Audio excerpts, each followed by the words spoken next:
it's time to start talking a little bit about Ole Miss. That's what Chris Beard had to say after his number 21 ranked Rebs took down number 4 Alabama on Tuesday night, 74-64 for their first road win over a top 5 ranked AP team in program history. The Crimson Tide up 14-10. But Sean Padula lobs it up to Malik Dia for the alley-oop slam, and he was just getting going. Rebs down 4 at the half, but then Dia took over, posting a double-double with 23 points and a career-high 19 rebounds. Dia on an absolute tear these last 3 games helps lead the Rebels to a 4-0 start in the SEC for the first time since 2012-2013.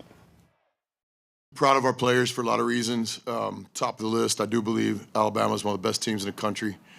It's our second year at Ole Miss. We came here to build a program that can compete with teams like this. And tonight, we obviously did more than compete. And I think most of the national scene didn't give Ole Miss much of a chance. And our players believed that we could be successful in this game, and that's what we did. Yeah, a massive, massive win right there for Ole Miss in that game. Going into it, we said, okay, Ole Miss, obviously Alabama is very effective in regards to points per game and the pace. They're number 1 in the country in both of those elements. But there was a chance for Ole Miss to get into this game, and that was purely on turnovers and steals. They're ranked in top 10 in the country in both of those, and that's really where this game went. Ole Miss had actually 25 more possessions just off their steals and turnovers than what Alabama had. They shot less from the field than Alabama in regards to percentage and shots going in, but because they had all those extra possessions, it didn't matter in the end. And it just goes to show that defense that Chris Beard has brought in and has been known for every program that he's gone to is clearly coming to fruition here at the Rebels in his second season at the helm. I thought it was a really impressive game for them. Went toe-to-toe also in rebounds, which is something we saw them really struggle with against Memphis. That was kind of one of their weakest areas. And since then, since SEC play has started, they've either been one off or tied or one above every single team they've played these 4 games into SEC play. They have come in with a much more physical and dominant performance. And part of me is like, did Memphis kind of wake them up? And I remember you asking Chris Beard that post-game against Memphis, is this a wake-up call? And he kind of played it off and was like, no, I mean, this is basketball. But to me, it looks like it was the wake-up call. He did say that in the next game when they played Georgia, because I asked him that afterwards, and he was talking about that. Yeah, Memphis was definitely a wake-up call. It was a wake-up call for him and Malik Dia, who didn't play terribly against Memphis, but got bodied a few times. He's had 21-19 and then 23 the other night versus Alabama. That's his scoreline for the last 3 games. He's been a beast. Did he start long sleeves and then went short sleeves? Look, he's long sleeves there. It's probably getting a little too sweaty. He's long sleeves there, and then he goes, you'll see a few plays later, but he went short sleeves. How did that work? He did leave the game at one point. Everyone was like, oh no, he's injured, and then everyone thinks he might have just gone for a toilet break. So maybe during the toilet break he took off. See, now he's short sleeves. Cut the sleeves off. I've never seen that before. They look sweaty. Yeah. It does. Yeah, maybe that's how Alabama does it. Like, okay, we're going to have it really hot in here, only we're trained for it, and everyone else is going to struggle. Alabama. 23 points and 19 rebounds for Malik Dia. He's been an absolute monster, too. Rachel's point about the 21 turnovers for Alabama, Ole Miss forced 7 of those in the first 5 minutes, and that's really what allowed them to, I think, give you the confidence, the confidence to be like, okay, we can hang with these guys for sure. And B, you feel like you're legitimately in the game when you can do that. You can force a team like that to turn the ball over so much. It also puts you in transition. It's where they scored a lot of their points in this game. It's where I think they can continue to thrive. Is getting out in transition, allowing guys like Sean Padula, Juju Murray to do what they do and get to the basket that way. To that point, 21 turnovers for Bama, which is a season high, only 7 for Ole Miss. So you're also controlling the rock yourself. They're not a team that necessarily turns the ball over a lot anyway, but when you can, anytime in any game that you can hold it to single digits in a game, you're going to give yourself a lot more possessions, a lot more opportunities to score to win the game. 28 points in the second half was a season low for Alabama. You hold Mark Sears, who we think is going to be potentially a national player of the year for this Alabama squad. You hold him to 11 points when he averages 19 a game. You force other people to score. And Alabama just didn't have an answer for it in this particular game. I thought it was an incredible win for Chris Beard.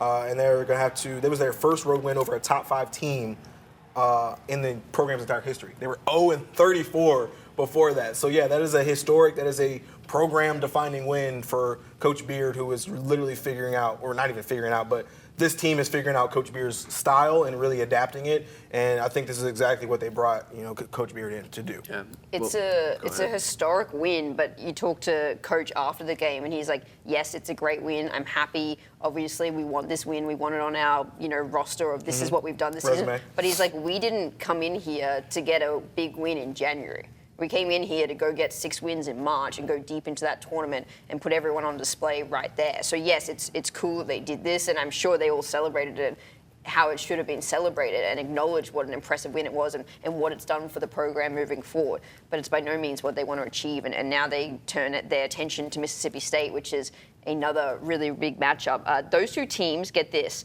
have played 270 games over 101 years. This is their first ever matchup against each other where they're both ranked opponents. Wow. It's crazy. I did not do the maths on that stat, by the way, but it was just a really cool stat. I had to put it out there. Yeah, she's got it somewhere. Yeah. Well, what Mississippi State like to do, they're a very physical team. This Mississippi State team is arguably one of the best teams that they played this season. Alabama is a similar team to them, except for Mississippi State like to slow it down a little bit more.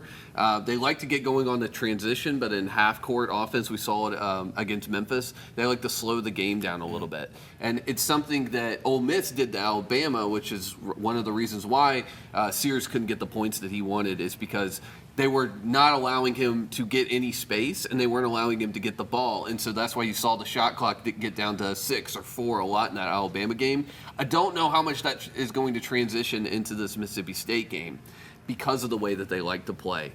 One thing that I'm worried about is, now Malik Diaz proved the haters wrong. Ole Miss do not play with a center.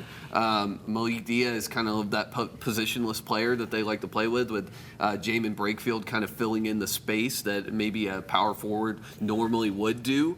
And I just am worried about the physicality of Mississippi State. We saw Mississippi State bully Memphis. Memphis bullied Ole Miss. Now, this is a different looking Ole Miss team, yes. But at the same time, if you get under the gun at Mississippi State early and you're just getting out rebounded, and Mississippi State a top 40 team in the nation in rebounds per game with 36 rebounds per game. Ole Miss not far below there, but 31 rebounds per game. But we've seen it, and I know that it's just a common thing. If you lose a basketball game, you can often look at the team that lost. They got out rebounded. But at the same time, you can still pull games out if you can figure out other ways to win. And so I don't see Ole Miss winning the rebounding game, but what they can do is just manage the game. Two great coaches going up against each other. It's going to be a great battle. Ole Miss have room to lose this game, but you want to keep this train rolling. You want to continue to be undefeated, continue to move up that top 25, and I don't know. I think it'll be close.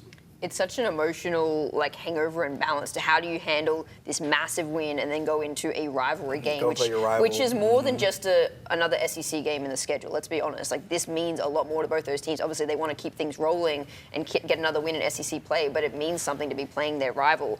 You mentioned the rebounds, and I agree with you. I think that's an area where Ole Miss have to be concerned. But watching these last 4 games in the SEC, I'm not as concerned anymore. And I know that Mississippi State is a different build and a different type of team, but the way that they've been able to go toe-to-toe with every other SEC team they've played so far in regards to that rebounding category, I'm not as nervous because Alabama averaged 10 more rebounds a game than Ole Miss, and they beat them by 1 rebound total. And I think Ole Miss limited them to, I think it was 4 offensive rebounds all game. So they're right there. I don't know what has switched in their brain to be able to turn those rebounds on, but they've been doing it. Whether they can do it against Mississippi State and continue that is a whole other story. I think the other interesting thing to me is Mississippi State, they average 82.8 points per game. Ole Miss have not let a team go over 66.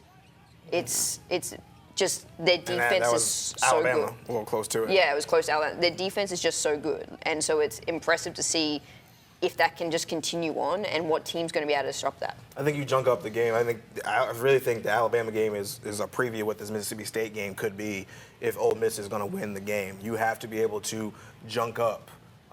You have to be able to really frustrate Josh Hubbard, who we've seen be a phenomenal scorer, puts up 17 points a game. But the assist to turnover ratio for Mississippi State, 17th in the country. This is going to be a game where if you can get them to turn the ball over, you can get out in transition, you can allow a guy like Sean Padula and Juju Murray, like we saw in that Alabama game, to score in ways that it doesn't necessarily require the half-court offense, I think you give yourself an opportunity to win. I mean, to your point, Rachel, I see why you. I see what the Ole Miss Rebels have been able to do in terms of rebounding the ball, but you really got to put a body on guys because Mississippi State has two guys who average 7 rebounds a game. Keyshawn Murphy and then Cameron Matthews. Right, so you gotta know where those guys are. Yeah. You got to put a body on them, and you can't get in foul trouble. I think we've seen Malik Dia be the best player on the floor, but if he's dealing with any kind of foul trouble, okay, now I gotta lean more on Padula. I gotta lean more on Matthew Morrell. But to Ole Miss's point, they had 5 guys who scored in double digits in this game. I think if you can have another performance like that, you give yourself a good chance to win, especially on the road in your rival's house. Matthew Morrell, just put up 24 points. Get this game over with. I know that that's what he's been looking for, and Chris Beard just kind of detoured towards Malik Dia, but this is the perfect game for him. Got it right behind the hand. Listen, Malik Dia, I didn't know this, but he weighs 250 pounds. I would not have said that, which is what I imagine Keyshawn weighs as well for Mississippi Slim State. looking. It's all that intermittent fasting he's doing. Yeah, all that intermittent fasting. And so he's a tough guy. Malik Dia is a tough guy, but this game is primed for Matthew Morrell to have a great game. He just needs to shoot better beyond the arc. And he's only put up more than 10 points in the last 3 games once, and that was against Alabama with 11 points. I've been saying this all the time. I sound like a broken record, but Matthew Morrell just needs to have a big game, and he needs to do it against a team like Mississippi State, because if Hubbard isn't getting his buckets, they have other guys to go to, and Cameron Matthews and Keyshawn as well. And if they get Keyshawn going, it's going to be really tough for Ole Miss to stop. We saw it with Memphis. I keep going back to that Memphis game. It's hard not to. Yeah, and like I said, if you fall under the gun against this team, the way you get out is someone like Matthew Morrell. All right. Top 25 matchup between two rival schools. That game's going to be in Starkville, 5 o'clock on Saturday.